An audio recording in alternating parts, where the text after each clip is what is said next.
नमस्कार दोस्तों, प्रतिपद क्लासेस में आपका स्वागत है।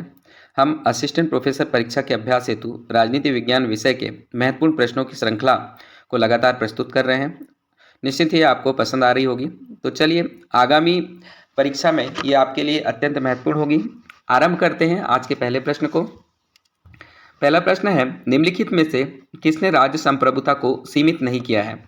तो आपको यहाँ पे निगम और संगठनों के नाम है, किसने संप्रभुता को सीमित नहीं किया है बताना है। ए है बहुराष्ट्रीय निगम, बी अंतः सरकारी संगठन, सी है गैर सरकारी संगठन और डी है नामन विकारी या एनामिक दबाव समूह। इसका सही उत्तर हो जाएगा ऑप्शन नंबर डी, नामन विकारी या एनामिक दबाव समूह। ये राज्य संप्रभुता को सीमित नहीं करता है, बल्कि बहुराष्ट्रीय निगम, अंतर सरकारी संगठन और गैर सरकारी संगठन ये सभी राज्य की संप्रभुता को सीमित करने का प्रयास करते हैं। अगला प्रश्न हम देख लेते हैं। अगला प्रश्न है, वितरणात्मक न्याय के लिए भाग के सभी पहलू नैसर्गिक योग्यता सहित अप्रासंगिक हैं। यह कथन किस अवधारणा को इंगित करता है? इसमें अवधारणा का नाम बताना है आपको। पुनः पढ़ेंगे। वितरणात्मक न्याय के लिए भाग्य के सभी पहलू नैसर्गिक योग्यता सहित अप्रासंगिक हैं, ये आपको बताना है। ए योग्यता तंत्र, बी धनिक तंत्र, सी भाग्य समतावाद तथा डी कुलीन तंत्र। तो किस अवधारणा को इंगित करता है? इसका सही उत्तर हो जाएगा ऑप्शन नंबर सी, भाग्य समतावाद। भाग्य समतावाद के विषय में थोड़ी जानकारी ले लेते हैं। यह एक ऐसी अवधारणा है जो समाज के गरीब व सबल सभी व्यक्तियों को एक कड़ी के रूप में मानकर चलती है। यदि एक पक्ष दुखमय है तो दूसरा कभी भी सुखमय नहीं हो सकता, इसमें ऐसा माना जाता है। यह सभी के आत्मविकास के लिए उपयुक्त अवसर व अनुकूल परिस्थितियों की हिमायती संकल्पना मानी गई है। अगला प्रश्न हम देख लेते हैं। अगला प्रश्न है, निम्नलिखित कथनों में से कौन से कथन भारत में महिला आंदोलन के संबंध में सही हैं? तो भारत में महिला आंदोलन के संबंध में सही कथन खोजना है। कथन है ए, आर्य समाज महिला मुद्दों के बारे में निरपेक्ष था। बी, अखिल भारतीय महिला सम्मेलन ऑल इंडिया वीमेंस कॉन्फ्रेंस की स्थापना 1924 में हुई। सी, सरोजनी नायडू और एनी बेसेंट ने महिलाओं के वोट के अधिकार का मुद्दा उठाया। तथा डी, तिलक के गणेश उत्सवों का मुख्य उद्देश्य राष्ट्रीय आंदोलन में महिलाओं को सम्मिलित करना था। तो नीचे दिए गए विकल्पों में से सही उत्तर आपको चुनना है। ए है ए और बी, बी विकल्प है बी और सी विकल्प है सी और डी तथा डी है ए और डी। दोस्तों, इसका सही उत्तर हो जाएगा option number C. Option number C में आएगा सी और डी, यानी सरोजनी नायडू और एनी बेसेंट ने महिलाओं के वोट के अधिकार का मुद्दा उठाया था। ये बिल्कुल सही है। इन्होंने 1931 में लंदन यात्रा के दौरान संयुक्त प्रवर समिति के समक्ष महिलाओं के मताधिकार का मुद्दा उठाया था। दूसरा है ऑप्शन नंबर डी, जिसमें तिलक के गणेश उत्सवों का मुख्य उद्देश्य राष्ट्रीय आंदोलनों में महिलाओं को सम्मिलित करना था। ये भी बिल्कुल सही है। तिलक चाहते थे कि महिलाएं भी राष्ट्रीय आंदोलन में शामिल हों, इसलिए गणेश उत्सव जैसे जो छोटे छोटे प्रोग्राम कराए गए जिसमें महिलाएं आसानी से आ जा सकती थी। इसके अतिरिक्त आर्य समाज महिला मुद्दों के बारे में निरपेक्ष था। ये गलत है। आप सभी जानते हैं कि हिंदू सुधार आंदोलन है, स्वामी दयानंद सरस्वती द्वारा स्थापित किया गया था और नवजागरण का अग्रणी आंदोलन माना जाता है। इसने महिलाओं उत्थान के लिए अनेकों कार्य किए, इसलिए निरपेक्ष था। ये शब्द यहाँ पे गलत हो जाएगा। बी नंबर का ऑप्शन है, अखिल भारतीय महिला सम्मेलन ऑल इंडिया वीमेंस कॉन्फ्रेंस की स्थापना 1924 में हुई। तो ये 1924 में नहीं हुई थी, ये मार्गरेट कजिन्स के प्रयासों से 1927 में हुई थी, 27 में हुई थी, इसलिए ये कथन भी गलत होगा। अगला प्रश्न हम देख लेते हैं। शासन के वर्गीकरण की यूनानी पद्धति के अनुसार अनेकों द्वारा शासन के विकृत रूप को जाना जाता है। ऑप्शन दिया है, ऑप्शन ए निरंकुश शासन, बी कुलीन तंत्र, सी अराजक या लोकतंत्र यानी भीड़ का शासन और डी अल्पतंत्र। तो आपको बताना है कि शासकों के वर्गीकरण के अनुसार, यूनानी पद्धति के अनुसार अनेक लोगों के द्वारा जो शासन किया जाता है वो क्या कहलाता है? दोस्तों, इसका सही उत्तर आप सभी जानते हैं। ऐसा शासन अराजक लोकतंत्र कहलाता है या भीड़ का शासन कहलाता है। अगला प्रश्न हम देख लेते हैं। अगला प्रश्न है, जियाउद्दीन बर्नी की फतवा ए जहांदरी निम्नलिखित में से किससे संबंधित है? तो आपको बताना है। ऑप्शंस आपको दिए हैं। ए, धार्मिक पुण्य और प्रजा की कृतज्ञता अर्जित करने हेतु मुस्लिम शासकों के लिए परामर्श, बी सभी शासकों के लिए परामर्श, सी राज्य की उत्पत्ति का वर्णन तथा डी पंथ निरपेक्षता के नियम। तो इसमें ऑप्शंस दिए हैं, कौन से ऑप्शन सत्य हैं आपको खोजना है। ऑप्शन ए में है केवल ए और बी विकल्प और ऑप्शन में है केवल ए विकल्प। ऑप्शन सी में है बी और सी तथा ऑप्शन डी में है सी और डी। तो आपको बताना है जियाउद्दीन बरनी की फतवा जहांदारी में से किस संबंध में संबंधित है। तो ये इसमें ढेर सारे कारण दिए हैं, आपको बताना है। दोस्तों इसका सही उत्तर हो जाएगा option number B. Option number B में आएगा केवल ए। जियाउद्दीन बरनी द्वारा रचित फतवा जहांदारी का उद्देश्य मुस्लिम शासकों के लिए आदर्श राजनीतिक संहिता का निर्माण करना था। बरनी एक कट्टर मुसलमान था तथा महमूद गजनवी को एक आदर्श शासक मानता था। वह शरीयत के अनुसार शासन चलाने का पक्षधर भी था ताकि धार्मिक पुण्य व प्रजा का विश्वास मुस्लिम शासकों को प्राप्त होता रहे। इस आधार पर धार्मिक पुण्य और प्रजा की कृतज्ञता अर्जित करने हेतु मुस्लिम शासकों के लिए परामर्श के विषय में फतवा जहांदारी में लिखा हुआ था। बाकी अन्य जो विकल्प हैं वो गलत है। अगला प्रश्न हम देख लेते हैं, निम्नलिखित में से कौन कांग्रेस पार्टी के सिंडिकेट समूह का सदस्य नहीं था। तो आपको ऑप्शन दिए हैं। Option A M.N. Nijalingappa, option B है मोरारजी देसाई, ऑप्शन सी है के कामराज तथा ऑप्शन डी है Y.V. चौहान। तो इसमें से बताना है कौन कांग्रेस पार्टी के सिंडिकेट समूह का सदस्य नहीं था। दोस्तों इसका सही उत्तर हो जाएगा option number D Y.V. Chauhan. भारतीय राष्ट्रीय कांग्रेस का 1969 में विघटन के फलस्वरूप भारतीय राष्ट्रीय कांग्रेस संगठन या कांग्रेस ओ तथा भारतीय राष्ट्रीय कांग्रेस आई का निर्माण हुआ। अनौपचारिक रूप से भारतीय राष्ट्रीय कांग्रेस संगठन को ही सिंडिकेट समूह कहा जाता था, जिसके प्रमुख नेता में आ जाते हैं के कामराज, मोरारजी देसाई, सी निजलिंगप्पा, नीलम संजीव रेड्डी, सत्येंद्र नारायण सिंह, चंद्रभानु गुप्ता, अशोक मेहता व त्रिभुवन नारायण सिंह इत्यादि। तो इसमें Y.V. चौहान जो हैं वो शामिल नहीं हैं। अगला प्रश्न हम देखेंगे, निम्नलिखित में से कौन सा शासन की धारणा से संबंधित है। तो शासन की धारणा से कौन संबंधित है आपको बताना है। ए प्रतिस्पर्धात्मक लोकतंत्र, बी सहभागी लोकतंत्र, सी लोकतांत्रिक प्रशासन और डी परिवर्तनोन्मुखी लोकतंत्र। तो इसमें से कौन सा शासन की धारणा से संबंधित है। विकल्प आपको दिए हैं। ए में है केवल ए और बी में केवल बी और सी में है केवल सी और डी तथा डी में है केवल बी और डी। दोस्तों इसका सही उत्तर होगा ऑप्शन नंबर ए। ऑप्शन नंबर ए के तहत केवल ए और बी यानी प्रतिस्पर्धात्मक लोकतंत्र और सहभागी लोकतंत्र ये शासन की धारणा से संबंधित है। जबकि जो अन्य विकल्प जो दिए हैं, इसमें अन्य विकल्प में दिया है लोकतांत्रिक प्रशासन व परिवर्तनमुखी लोकतंत्र, ये प्रशासन से संबंधित है, ये शासन से संबंधित नहीं है। अगला प्रश्न हम देख लेंगे, निम्नलिखित में से लोक नीति का क्रमिक वृद्धि प्रतिरूप किसने प्रस्तुत किया है। आपको ऑप्शन दिए हैं। Option A Henri Fayol, B Charles E Lindblom, option number C Fred W Riggs तथा option number D David Easton. तो आपको बताना है लोक नीति का क्रमिक वृद्धि प्रतिरूप किसने प्रस्तुत किया है। इसका सही उत्तर हो जाएगा option number B. Option number B में आएगा चार्ल्स ई लिंडब्लॉम। लोकनीति का क्रमिक वृद्धि प्रतिरूप चार्ल्स ई लिंडब्लॉम द्वारा दिया गया। लिंडब्लॉम लोकनीति को क्रमिक चरणों में परिणाम मानते थे, न कि क्रांतिकारी कदमों का। तो इस सिद्धांत को उन्होंने अन्य नाम मॉडल थ्रो या फिर बेबी स्टेप थ्योरी के नाम से भी उल्लेखित किया है। अगला प्रश्न हम देख लेते हैं, निम्न में से मैकियावेली के लिए सरकार का कौन सा रूप आदर्श है। ऑप्शन दिए हैं। ए गणतंत्र, बी कुलीनतंत्र, सी लोकतंत्र, डी वंशानुगत राजतंत्र। यानी आपको बताना है मैकियावेली ने किस सरकार को यानी सरकार के किस रूप को आदर्श माना है। इसका उत्तर हो जाएगा ऑप्शन नंबर ए गणतंत्र। द डिस्कोर्सेस जो उनकी किताब है उसमें मैकियावेली द्वारा आदर्श राज के शासन के रूप में गणतंत्रीय व्यवस्था का समर्थन किया है, परंतु उन्होंने यह भी कहा है कि यह उसी समाज में लागू हो सकता है जहां पे जनता सद्गुणी हो। अगला प्रश्न हम देख लेंगे, the consideration on representative government 1861 में J.S. मिल ने किसका विस्तार से वर्णन नहीं किया है। तो ये किताब का नाम है J.S. मिल का, इसमें किसका विस्तार से वर्णन नहीं किया है उसे बताना है। ऑप्शन ए में है समानुपातिक प्रतिनिधित्व पर आधारित आदर्श सरकार, ऑप्शन बी है अल्पसंख्यकों की सुरक्षा, ऑप्शन सी है स्वशासन की संस्थाएं तथा ऑप्शन डी है राजनीतिक अर्थव्यवस्था। दोस्तों इसका सही उत्तर हो जाएगा option number D. Option number राजनीतिक अर्थव्यवस्था।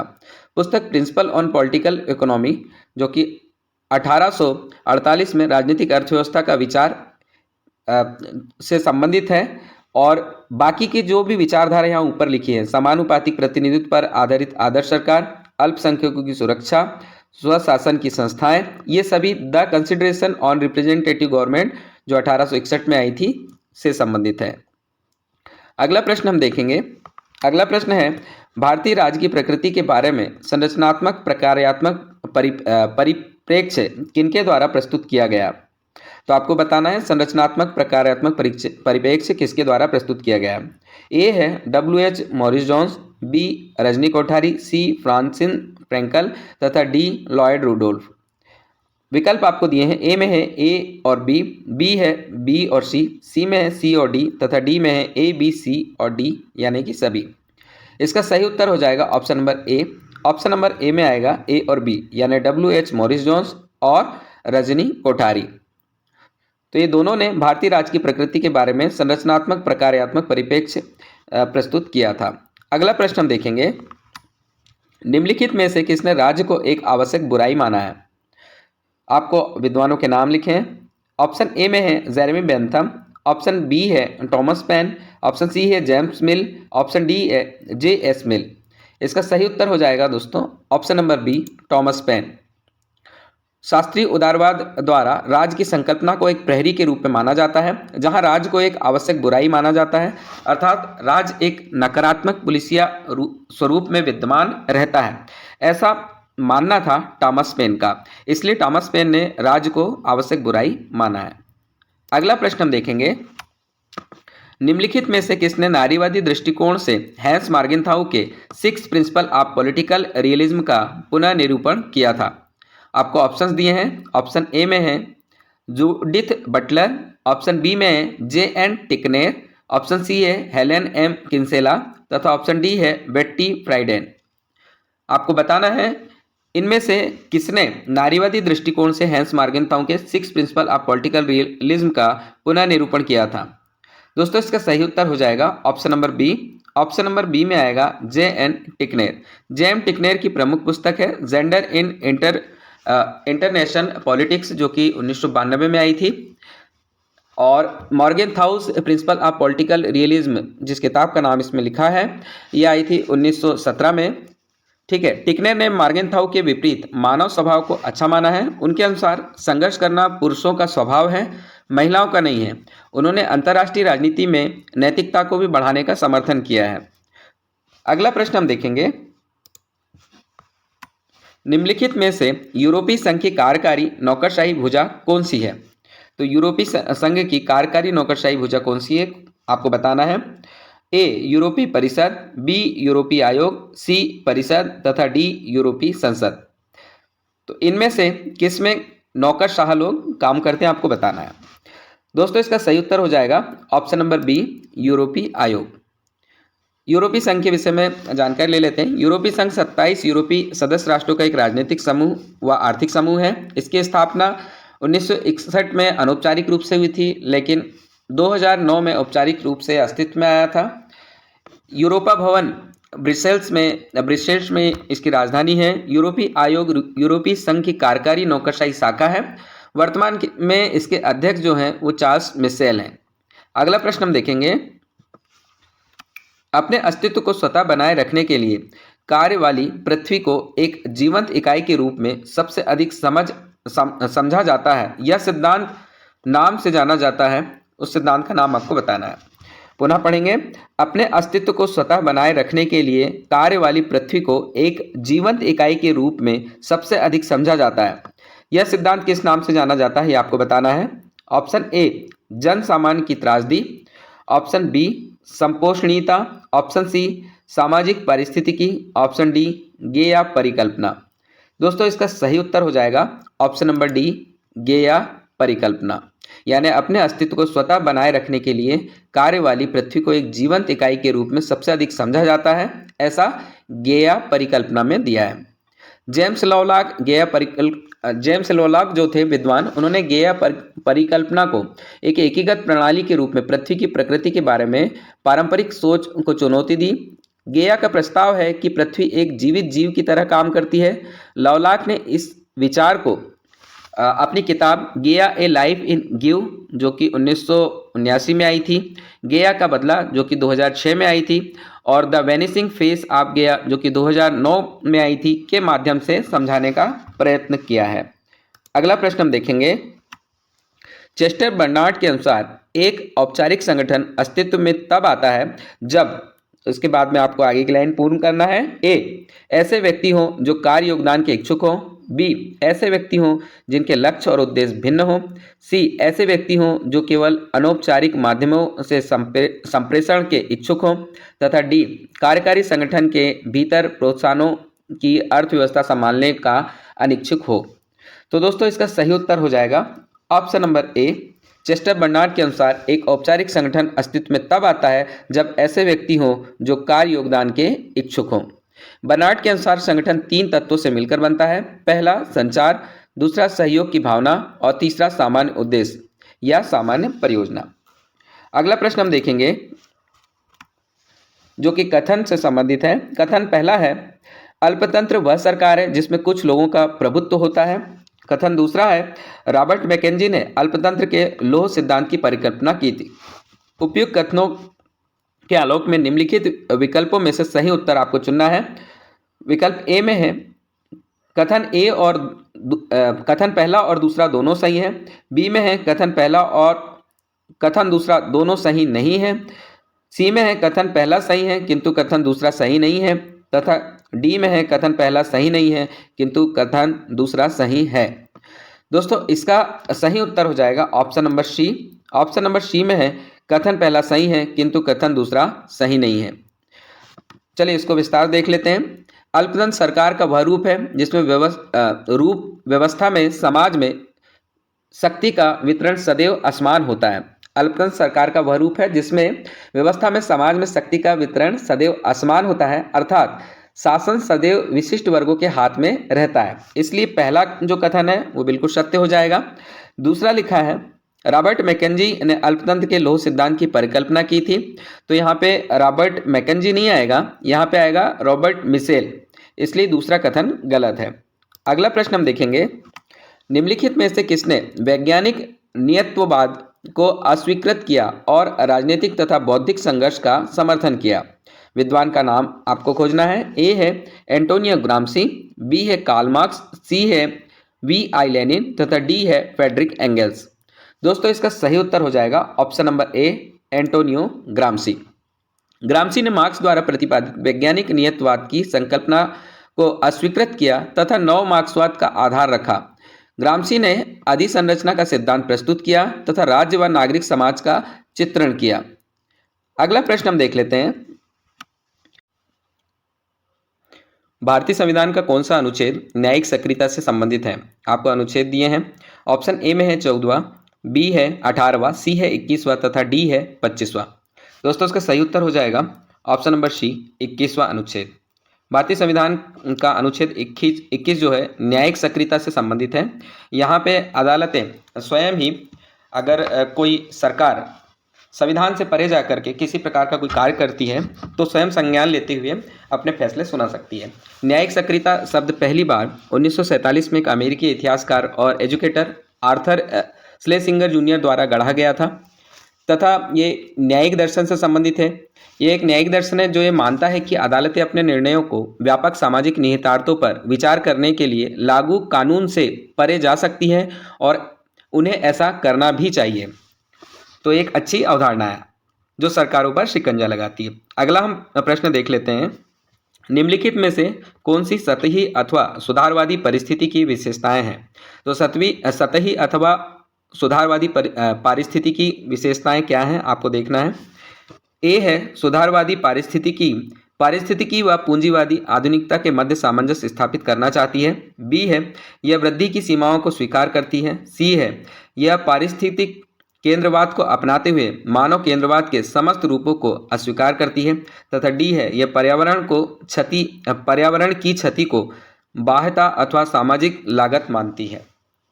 तो इसमें आपको विकल्प दिए हैं, ए है ए बी और सी, बी है बी सी और डी, सी है ए बी और डी तथा डी है ए सी और डी। इसका सही उत्तर हो जाएगा ऑप्शन नंबर सी।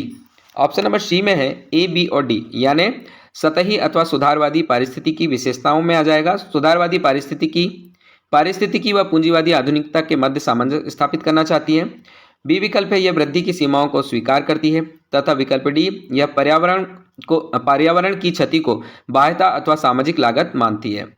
अगला प्रश्न हम देखेंगे जो कथनों से संबंधित है। पहला कथन है, किसी देश की विदेश नीति उसके इतिहास का परिणाम होती है।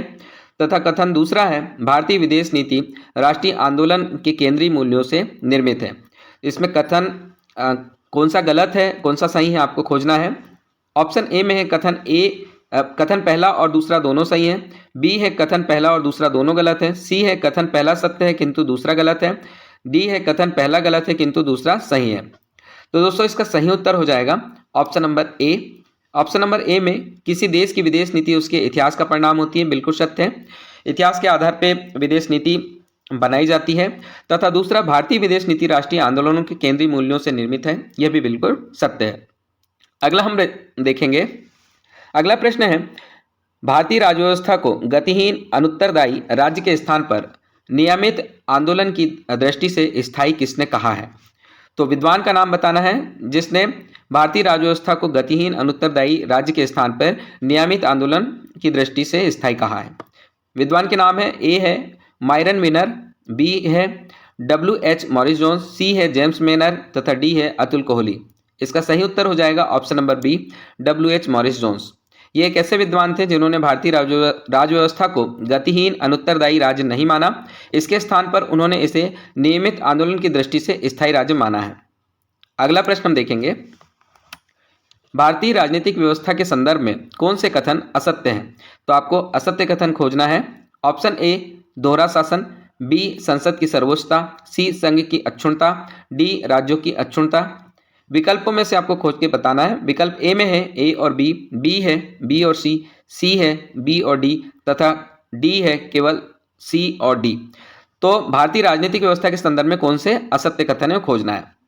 इसका सही उत्तर हो जाएगा option number C. Option number C में आएगा बी और डी, यानी भारतीय राजनीतिक व्यवस्था की विशेषता में जो शामिल नहीं है वो बी है और डी है। बी यानी संसद की सर्वोच्चता और डी है राज्यों की अक्षुण्णता। इसके विषय में हम विस्तार से देख लेते हैं। भारतीय शासन व्यवस्था में संघवादी स्वरूप को अपनाया गया है, जिससे यहाँ संघ व राज्य का दोहरा शासन पाया जाता है। तो दोहरा शासन इसकी विशेषता हो गई, परंतु राज्यों को संघ से अलग होने का अधिकार नहीं है, यानी संघ की अक्षुण्णता भी इसकी विशेषता हो गई।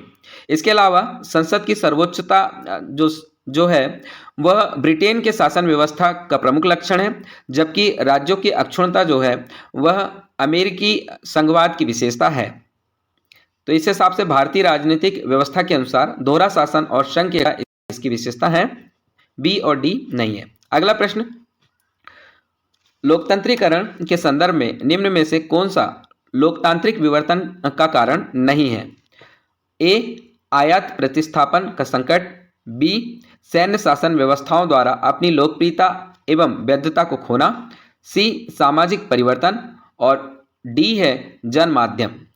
दोस्तों इसका सही उत्तर हो जाएगा ऑप्शन नंबर डी, जनमाध्यम। लोकतंत्रीकरण के संदर्भ में जनमाध्यम लोकतांत्रिक विवर्तन का कारण नहीं होता है, बल्कि जनमाध्यम के साधनों को समुचित व प्रभावी प्रयोग लोकतंत्र के प्रभावी क्रियान्वयन की आवश्यक शर्त है, क्योंकि यह जनमत निर्माण के प्रमुख साधन के रूप में कार्य करता है। अगला प्रश्न हम देखेंगे, कार्ल मार्क्स की कृतियों को आरोही क्रम में लगाइए। ऑप्शन इसमें कृतियों के नाम है, ए, द कैपिटल या फिर Das capital, the communist manifesto, the critique of the Gotha programme और the economic and philosophical manuscript. दोस्तों इसका सही उत्तर हो जाएगा option number C. Option number C में आएगा, सर्वप्रथम आएगा द कम्युनिस्ट मैनिफेस्टो, ये आई थी 1848 में। उसके बाद में आएगा ऑप्शन नंबर ए में आएगा दास कैपिटल जो 1867 में आई थी। उसके बाद में आएगा the critique of the Gotha programme, ये 1875 में आई थी। और अंत में आएगा the economic and philosophical manuscripts, ये आई थी 1942 में। तो इसका सही विकल्प होगा ऑप्शन नंबर सी।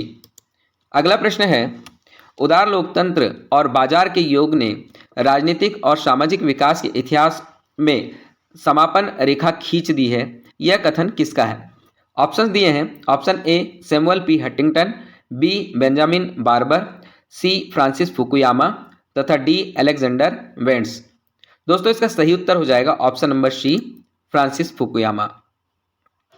सोवियत संघ के विघटन 1991 के पश्चात फ्रांसिस फुकुयामा ने the end of history and the last man, उनकी कृति जो कि 1992 में आई थी, में इतिहास के अंत की घोषणा की तथा कहा कि सोवियत संघ पर संयुक्त राज्य अमेरिका को विजय मिली है तथा विश्व में उदारवादी लोकतंत्र व बाजारवादी व्यवस्था की निर्णायक जीत हुई है और अब विचारधाराओं के द्वंद्व का अंत हो चुका है। तो इस प्रकार से उदार लोकतंत्र और बाजार के योग ने राजनीतिक और सामाजिक विकास के इतिहास में समापन रेखा खींच दी है। यह कथन भी उन्होंने इसी परिप्रेक्ष्य में दिया है। अगला प्रश्न हम देखेंगे, निम्नलिखित में कौन रूढ़िवाद के प्रमुख विचारक नहीं है? तो जो विचारक रूढ़िवाद के प्रमुख विचारक नहीं है उन्हें खोजना है। ए है टी.एच. Green, B Edmund Burke, C Michael Oxford तथा डी है फ्रेडरिक वॉन हायेक। दोस्तों इसका सही उत्तर हो जाएगा ऑप्शन नंबर ए, टी.एच. ग्रीन।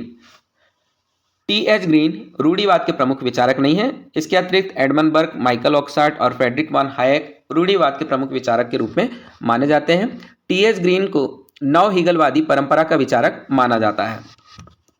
अगला प्रश्न हम देख लेते हैं, निम्नलिखित में से कौन सभ्य समाज संगठन है? तो सभ्य समाज संगठन के रूप में किसे माना जाएगा?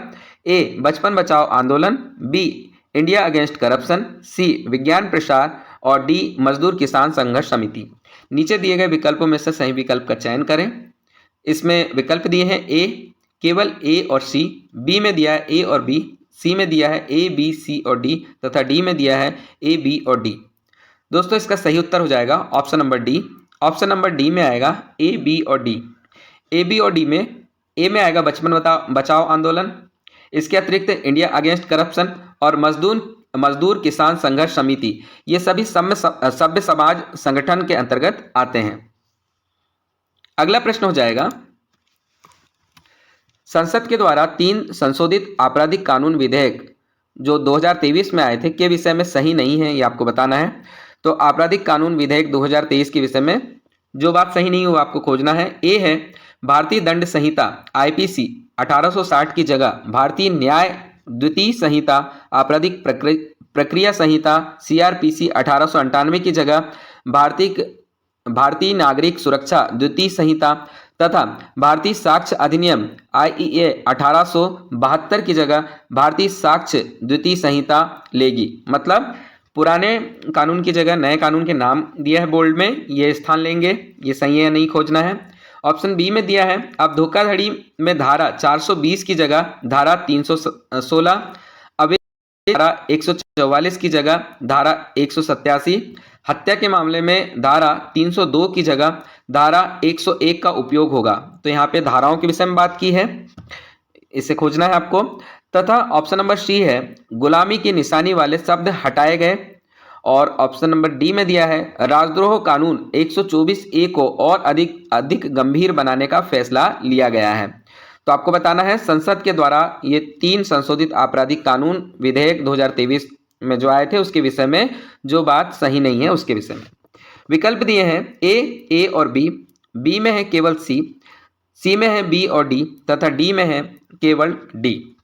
दोस्तों इसका सही उत्तर हो जाएगा ऑप्शन नंबर डी, केवल डी गलत है। बाकी सारे की सारी जानकारी सही है, यानी भारतीय दंड संहिता आईपीसी की जगह अब आ जाएगी भारतीय न्याय संहिता सेकंड और आपराधिक प्रक्रिया संहिता सीआरपीसी की जगह आ जाएगी भारतीय नागरिक सुरक्षा संहिता द्वितीय और भारतीय साक्ष्य अधिनियम की जगह आ जाएगी अब भारतीय साक्ष्य संहिता द्वितीय। अब धोखाधड़ी में 420 की जगह धारा 316 लगेगी, सही है। और अवैध जमवाड़े या जहां पे ढेर सारे लोग इकट्ठे हो जाते थे 144 धारा लगती थी, अब उसकी जगह 187 धारा लगेगी। हत्या के मामले में जहां पे धारा 302 का प्रयोग होता था अब धारा 101 का उपयोग होगा तथा गुलामी की निशानी वाले शब्द हटाए जाएंगे, ये भी सही है। जो चौथा विकल्प है राजद्रोह कानून 124 ए को अधिक गंभीर बनाने का फैसला लिया गया, ये गलत है। अब 124 ए को समाप्त किया जाएगा और जो 124 ए के तहत जो भी दंड दिए जाते हैं उन्हें हटा दिया जाएगा। अगर देश विरोध में किसी प्रकार का कोई कार्य होता है तो अब धारा 124A की जगह धारा 150 में देश की संप्रभुता, एकता और अखंडता के खिलाफ काम करने वाले अलगाववादियों, सशस्त्र विद्रोह और विध्वंसक गतिविधियों के लिए दंड का प्रावधान किया गया है, यानी 124A यहां से हट जाएगा। अगला प्रश्न हम देखेंगे, संगोल के विषय में सत्य कथन का चयन करें। ए, संगोल स्वर्ण परत वाला एक राजदंड है जिसे 28 मई 2023 को भारत के नए संसद भवन में प्रधानमंत्री नरेंद्र मोदी ने स्थापित किया। बी, इसका इतिहास चोल साम्राज्य से जुड़ा है। सी, जवाहरलाल नेहरू ने 14 अगस्त 1947 को तमिल पुजारियों के हाथों सेंगोल स्वीकार किया। नेहरू ने इसे अंग्रेजों से भारत को सत्ता हस्तांतरण के प्रतीक के तौर पर स्वीकार किया था।